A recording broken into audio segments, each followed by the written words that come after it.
Hello and welcome to Dialogue. Leaders in France and Germany are still reeling from the strong showing by far-right parties in European parliamentary elections last weekend, though Liberal and Socialist parties are set to retain a majority in the EU Parliament. What does the result of the elections tell us about the political dynamics in Europe? How will the changes in seats affect future policy making in the EU? And what could be the impact on trade with China, especially during a time of EU protectionism and de-risking? Join us for our discussion today. Live from Beijing, I'm Xu Qinduo.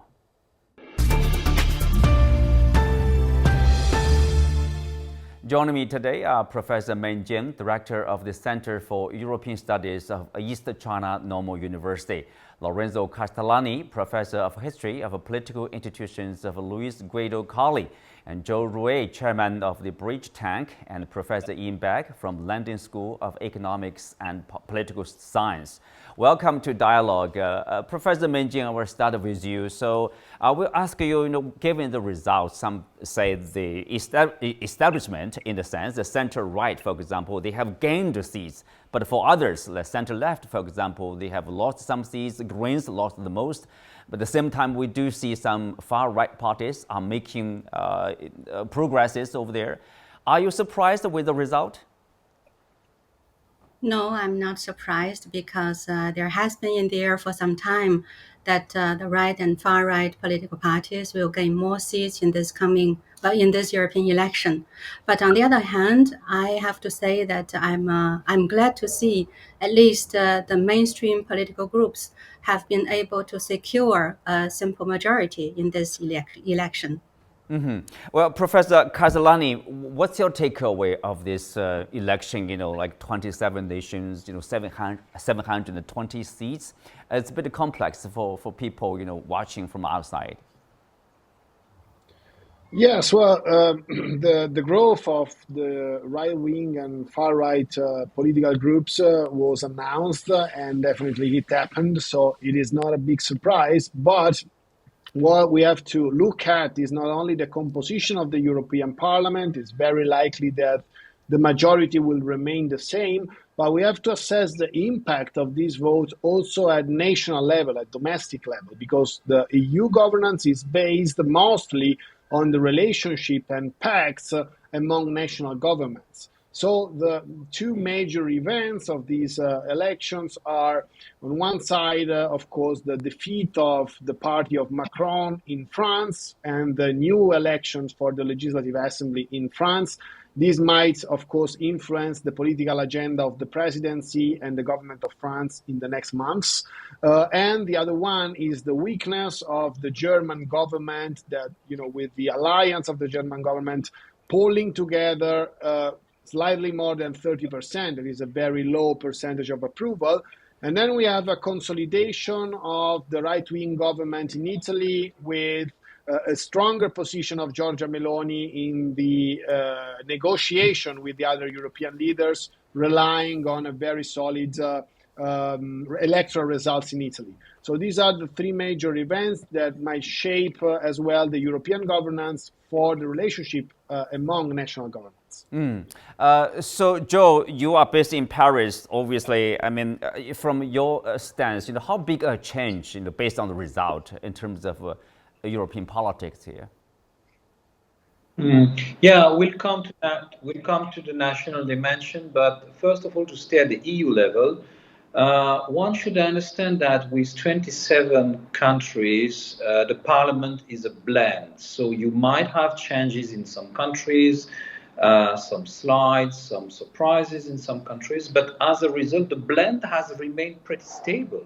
If you compare the new assembly with the previous assembly, you have broadly the same equilibrium of forces. So you might have continuity in the majority, in the alliances. The so-called rise of the extreme right, of the far right, if you see again in terms of figures, this is pretty conservative. They've performed a bit more than in the previous assembly, but they stand at nearly the same level. And don't forget, they are divided. You have two main groups of extreme right which don't want to work together, which compete. There's a saying in the left that the left parties should not fight the extreme left, because the extreme left will fight itself. It's a bit of the same in the extreme right. So I would say that in terms of general trend of policy at the EU level, things will remain the same, with two minor qualifications to be discussed. A, this is true that what happens at the EU level also depends a lot on the Commission, and the balance at the Commission is influenced by the national politics, not just by the EU Parliament. So what happens in two countries, namely France and Germany, are important, and we'll get back to that.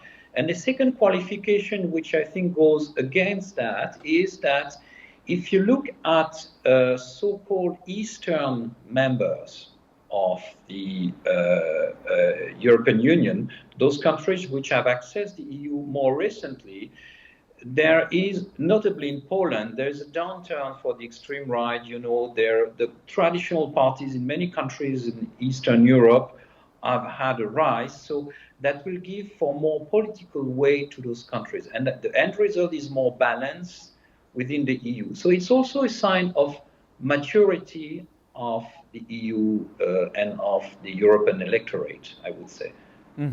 Well, Iain, as I said, from outside European Union, people sometimes have a hard time to understand. Tell us more about the European parliamentary election, like the institution and also the purpose of the election, and how is it different from, say, individual national parliamentary election there? It's a curious parliament because for many rounds of elections, what's mainly happened is that countries have voted on national agenda. I think you see this reflected in France, where the win for the centre, for the right in France, reflects the strength of Marine Le Pen's party, the Rassemblement National, which has done well. In Germany, the Alternative for Deutschland, which is the far-right party that nobody wants to cooperate with, not even the other far-right groups, is a relative winner in this. And you see relative losers in some of the mainstream parties. What the parliament does is act as a co-legislator. There are two chambers of legislation in the European Union. One is the parliament, and one is what's called the Council of Ministers, which is the representatives of the individual countries. Now, clearly, if you want legislation to happen, you need both these legislators to come together. Now, what struck me in this is that 63% of the seats, according to the latest projections, are still going to go to pro-European parties. That's the centre-right, the centre-left, the Greens, and what we used to call the Liberals, which is now called Renew. And that tells me, for all the reasons that have already been discussed, that the fragmented groups of particularly the far right, but also some on the left, really will not have the opportunity to influence European policies to the extent we might even have expected 2 or 3 weeks ago. The far right and the far left have not done nearly as well as as the fears that had been expressed. Now, what the Parliament also does is to act as one arm of what's called the budgetary authority. That's to say, the decision-making on the future EU budgets. These budgets are small. They're only around 1 percentage point of GDP. But the Parliament works with the Council of Ministers again on setting that multi-annual budget. What it does not do is determine revenue. The revenue is left to the individual countries. So the Parliament doesn't have the full capabilities of parliaments that you'd expect to find elsewhere. It's not like the US Congress, which has a very powerful say on both sides of the budget.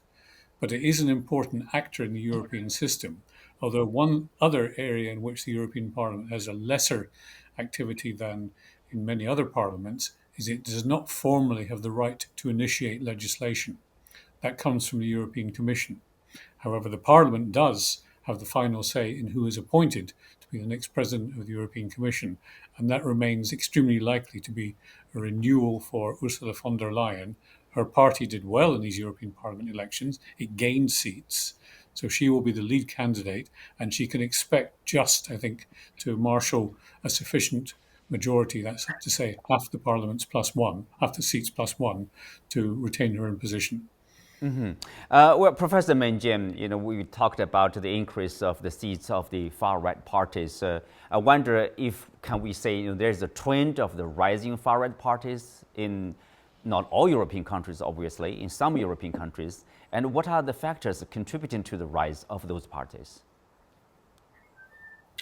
Well, indeed, I have been observing for some time that this trend for the right-wing parties to rise seems to be unstoppable, at least for the moment, because there are a lot of challenges that the EU needs to solve.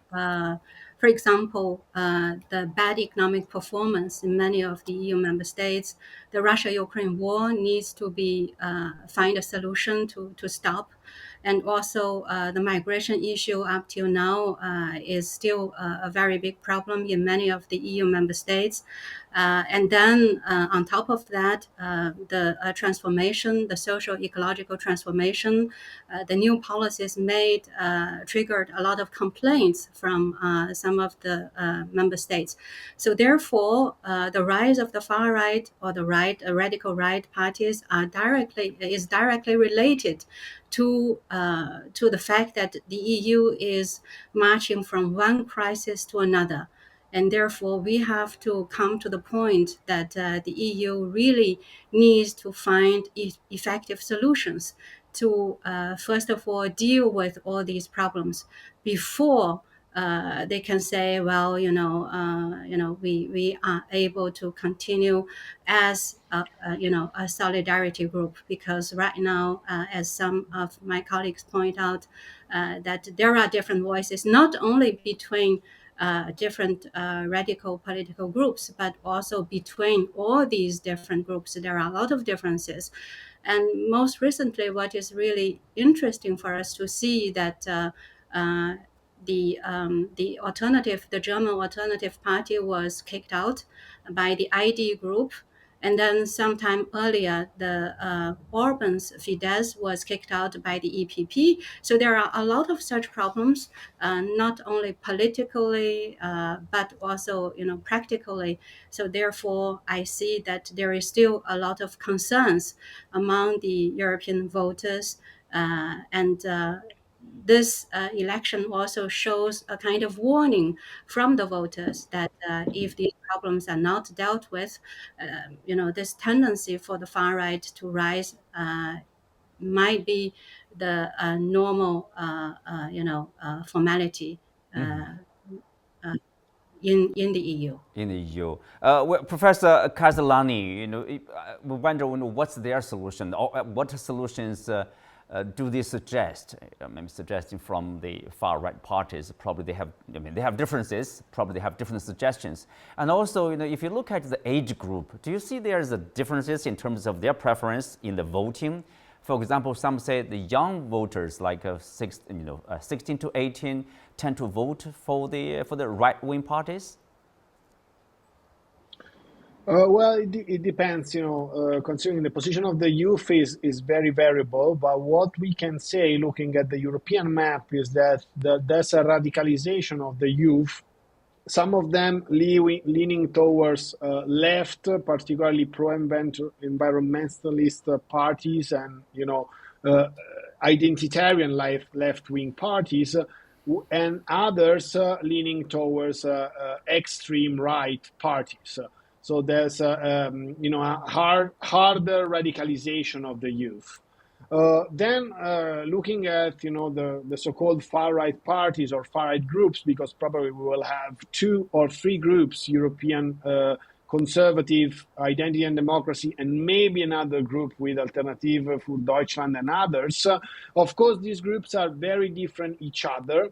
What they have in common is an idea of Europe not based on, a functional integration that could lead to a European federalism, but they have a more, sovereignties nationalist approach, and they are aiming at for a confederal form of governance for many aspects.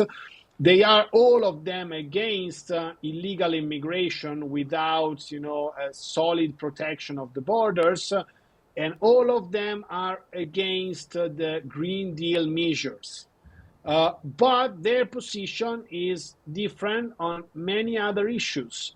From, for example, the position on the war in Ukraine, or the relationship with China, or more in general foreign policy, and as well, of course, the relationship with NATO and the United States. So this is why it will be very hard to see a very unified cooperation of these three groups during the legislature. But altogether, they can exercise a veto power in the European Parliament, for example, on the Green Deal measures in the future. So for now, the power of the extreme right is more a veto power, a capacity to influence, the political strategy of the EPP, of the Popular Party, but not to govern Europe, because there are, many differences on fundamental issues as foreign policies among the two or three groups that we will have of far right and extreme right. Well, Iain, can we say there are say common priorities in terms of their concern? Their concerns, they have the common concern. Their solutions might be different, and for all parties, for example, of course, Ukraine war over there, Green Deal, energy policy, immigration. So, take that into consideration. Do you think the result of the election will have any impact in terms of policy making, for this year or next year? Probably not. And the reason I say that is that we've been concentrating so far in this discussion on left-right and saying this is a relative win for the far right. But there's a second dimension which is critical to understanding how the European Parliament functions, and that is, broadly speaking, pro-European and, if not anti-European, at least hostile to some European policies. What we've seen is a relative increase in those hostile to European policies, but because nearly 2/3 of the new parliamentarians will be pro-European, they will have the capability to continue with pro-European policies, and they will include things like the Green Deal. There's a big question mark over immigration, as already been explained, because immigration is a very tricky issue in several countries, and there isn't an easy solution to it. Italy has a very different view on immigration because they want other countries to share the burden of immigration. Much of the immigration is coming across the Mediterranean and landing in Italy or in Greece, whereas countries like Hungary just want to put up a wall and say it's nothing to do with us. So there is very different positions, even among the I won't say strongly anti, but those relatively hostile to the European project on key issues. And I think you have to be always aware of this pro-European, anti-European dimension to it.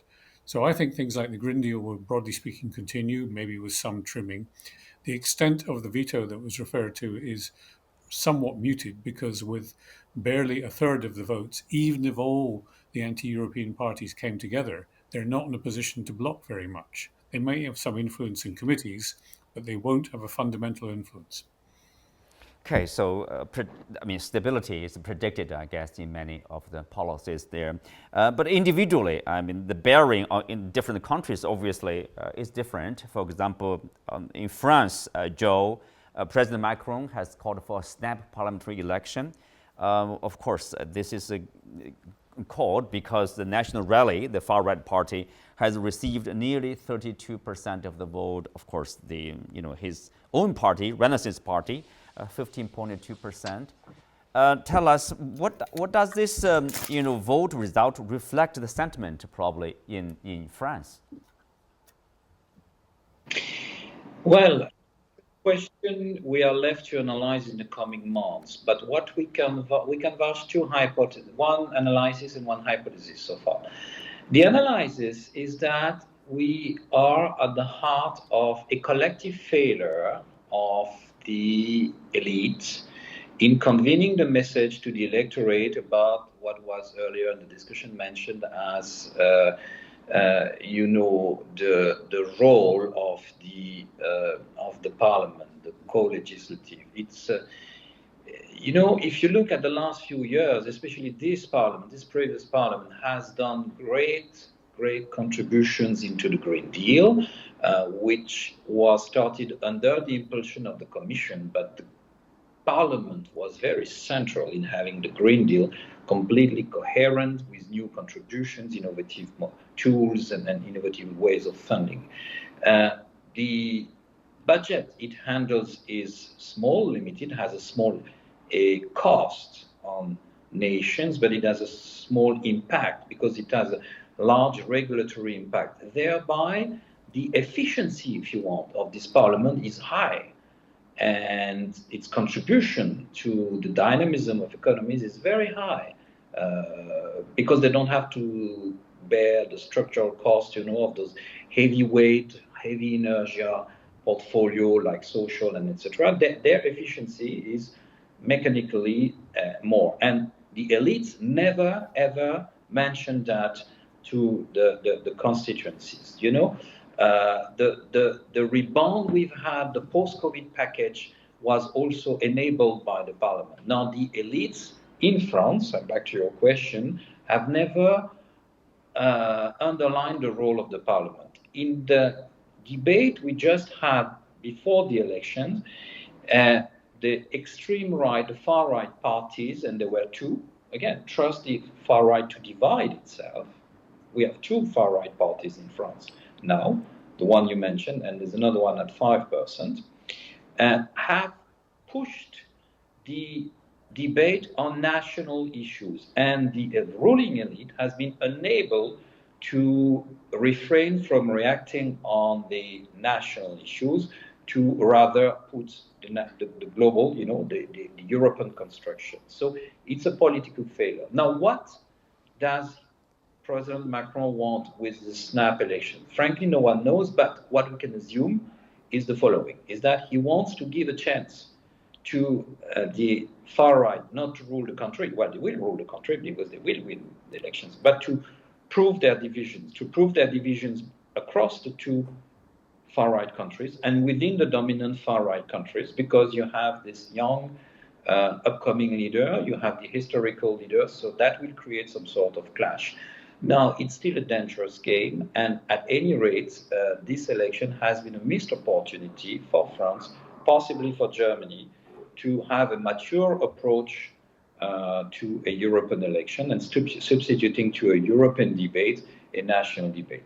Well, to the credit and to the benefit of, as I was saying, other countries which have had much more of a European debate. And if this opens a space to other European countries, and if that enlarges the role of other European countries in the EU construction, well, all the better.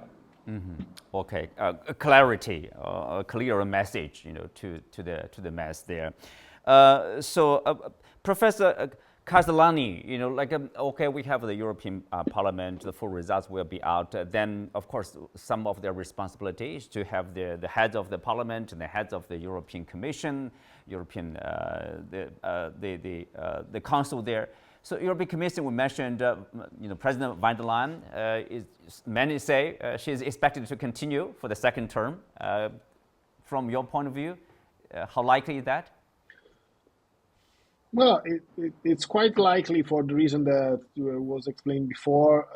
EPP gained more support than previously, 4 or 5 seats more. So this makes the von der Leyen presidency likely. Of course, it's not sure because there are some frictions within the EPP and of course within the Liberals and the Social Democrats. So we cannot take it for granted, but it seems to me likely and possible. However, if it won't be von der Leyen, it could be another leader of the EPP. I think to Roberta Metsola, the president of the European Parliament, or the Greek Prime Minister Mitsotakis. But in any case, what we can point out is that it will be an EPP leader in any case, because the other parties did not have chance to propose another candidate, in the sense that without the EPP, it's not possible to form any kind of majority.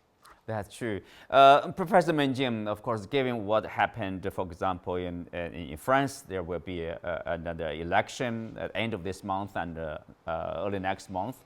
And also in Germany, obviously, one of the ruling party, the SPD of Chancellor Olaf Scholz, is weakened, coming the third after the alternatives there. And of course, the possible continuation of the rule of President van der Leyen. What do you see this trade policy toward China? And many people are talking about the possible tariffs on Chinese EVs. So what's your expectation? Well, we have to know that even before the European election, China-EU relationship is already entering a downward trajectory. The EU has been regarding China as a serious competitor and a systemic rival for some years.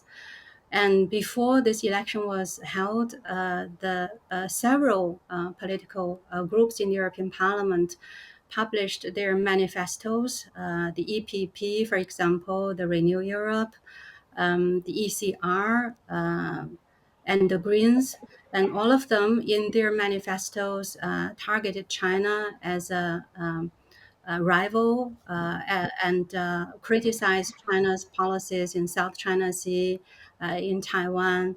And China's human rights policy is also a target for their criticism. And then in terms of trade, the ECR made it very clear that they will follow a policy of de-risk from China. And therefore, I'm not very optimistic about the coming months. The new policies made by the new EU government in relations with China, unless there are some initiatives trying to stimulate positive cooperation between the two, it's very difficult to reverse this downward trajectory between the EU and China. Mm-hmm. Well, Iain, of course, we are looking at this possible impact not only in European continent, but also, let's say, in the other side of the Atlantic. For example, people are looking at the rise of the far right. People say, what will be the impact, on the U.S. upcoming, presidential election? Will there also be, say, the rise of the right, or in that sense, the conservatives in the U.S.? No, the rise of the right is already there. The Trump ascendancy is a rise of the far right, because Trump has his own idiosyncratic approach to politics, but he's far from the traditional Republican Party, which was pro-trade, etc. So that's already happened. And I think we may well see something similar in certain European countries. One of the reasons that Marine Le Pen, the leader of the French party, which did best in the elections, does not want to have anything to do with her German counterpart, the Alternative for Deutschland, is that she wants to be French president. She knows that Macron has only 2 years left to go, so she wants to position herself as being relatively moderate compared with some of what she would regard as the more crazy people on the far right in some other European countries. So you have to always to bring in the national dimension in trying to understand how these European elections and the consequent impact on who is selected for the top jobs in Europe, not just the Commission, but also the European Council presidency, the foreign representative. It requires a mix of left, right, male, female, north, south, east, for just 4 jobs. So it's not easy to figure all that out. Well, on that note, we come to the end of today's discussion. Many thanks to our guests. You can also find us on the CGTN app on YouTube. I'm Xu Qinduo. Thanks for being with us. See you next time.